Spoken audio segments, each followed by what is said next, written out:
It's Thursday night. The Sterling 540 MTech has been picked up and paid for. The oil pan came in last minute today. We had that seepage kind of around the perimeter of the pan, not at the gasket, but in the pan itself. So that came in the last final hour, and we got that in and sealed and torqued and oil topped up again and paid for and picked up, and that guy's on his way. So now we're jumping to the end of the day. It's about 10:03.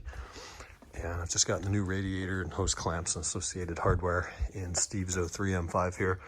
The old one I've got, well, in the dumpster now, but it was coated in leaves, debris, and probably 30 dead bees. I've never seen so many dead bees on a car before, in a car in one place like that. I don't know if the guy lived in a bee hatchery or what, but that could explain the not overheating, but slightly elevated running temperatures on this car. Mike worked on the timing chain guide car today. Engine is in time. He's going to verify that one more time tomorrow.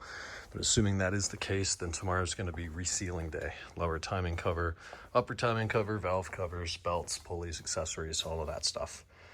So I think he's got it locked at TDC still right now. He's got the zip tie on there holding the tensioner, and 2 turns past snug on the mechanical tensioner until we get the timing cover and the real one in there. But it's coming along really well.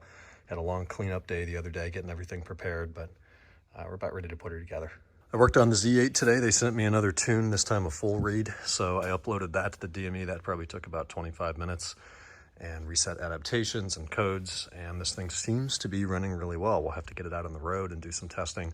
Before that, I've got to get the rear spacers and longer lugs in there. I think he brought those longer lugs. If not, he's going to have to make another trip, or we just omit the rear spacers. Front wheel fitment seems to be pretty good. We've got to get that center cap back in there, torque everything down.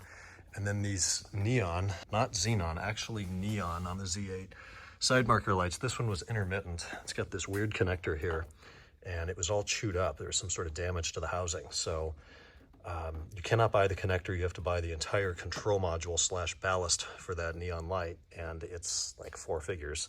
So he talked to a Z8 specialist who said, oh, I can get the connector. It's part of another piece that's cheaper. We just buy that for 40 bucks and depin it.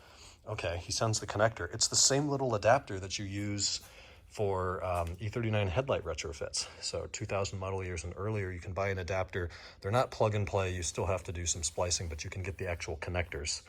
But it was that part, and taking this thing apart is really difficult, actually.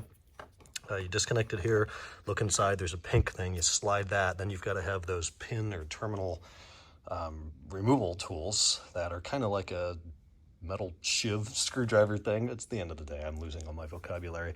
But you shove those in there, and at just the right angle, you pull the pin out. So an hour later, I get that pinned. It seems to be working well. On that 540 wagon that's out back, I think I mentioned the other day, we got that tailgate working, we got the window popper working, the rear wiper. Today I had to do a little bit more coating. I thought I had his original GM in there, but I didn't, so I had to switch back and then rewrite the ZCS on that and configure everything for a wagon.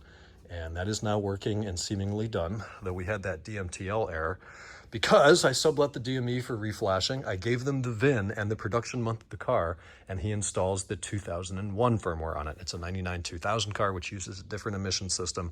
That's why it was thrown a DMTL pump code, is because that didn't exist for what it was programmed for. So that went back yesterday. They reprogrammed that to the proper ZUSB number. I put the DME in, buttoned all that up. It works. No codes in the DME. Well, he's got a shadow for an evap purge valve, so he's going to need that eventually. This car was taken down to our body shop, Tuesday or Wednesday at this point? No, not Tuesday. It was a holiday. Must have been Wednesday. They got the color match, dropped off the bumpers. Those will be done sometime next week, but we went down earlier today and picked this up, so it's back. Got a little bit more work on the driver's seat for that seat twist repair and some extra shit before we go and swap the bumpers out and get her detailed, but coming along great. My dad cleaned this up. This is the 02 Sterling that we did both bumpers on and Vanos related stuff. So it's cleaned and pretty much ready to be delivered. After a new fan and fan clutch, it is running cooler, though not where I want it. I think it needs a radiator like this one. It's probably all clogged up in the spots that I can't see. But it's running and safe to drive and not like overheating, just the oil needle's slightly going past 210 when you come to a stop, which mine never does. I can drive the piss out of this and the oil just doesn't really get hot. But me driving it hard, Nate's typing like you don't know what driving the piss out of it is, and you're probably right. But we're getting real close to delivery on this car.